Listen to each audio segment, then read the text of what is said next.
Anytime I get into a game, it relieves stress. I look forward to playing at the end of a long day.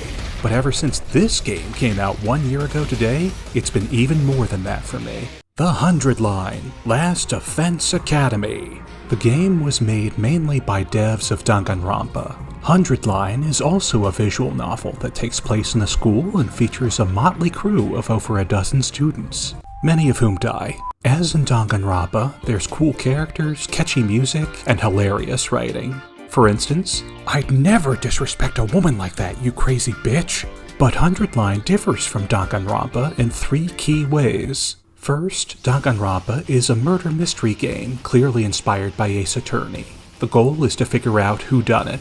By contrast, 100 Line is a tactical RPG, somewhat similar to Fire Emblem. The goal is to protect Last Defense Academy from mysterious monsters. But 100 Line is not without plot twists. In fact, they're even more dramatic than the ones in Danganronpa. Second, Danganronpa is mostly just entertainment, while 100 Line touches on various themes like environmentalism. And third, Danganronpa is linear, while 100 Line is anything but.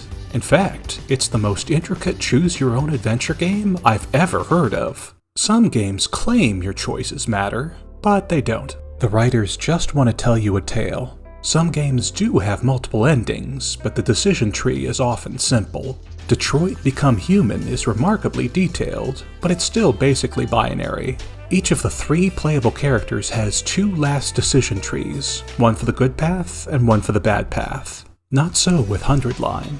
It has 100 endings, spread out across 22 routes. When you make your first real choice, the timeline splits, and then it splits again and again and again. Sometimes there's a cluster of choices. Other times there's a long stretch until the final choice. Most companies don't have an org chart this large. I've played hundreds of hours, yet I've seen barely half the endings. 100 Line captures the vision of C.W. Longbottom from Mythic Quest. I have imagined a new form of storytelling.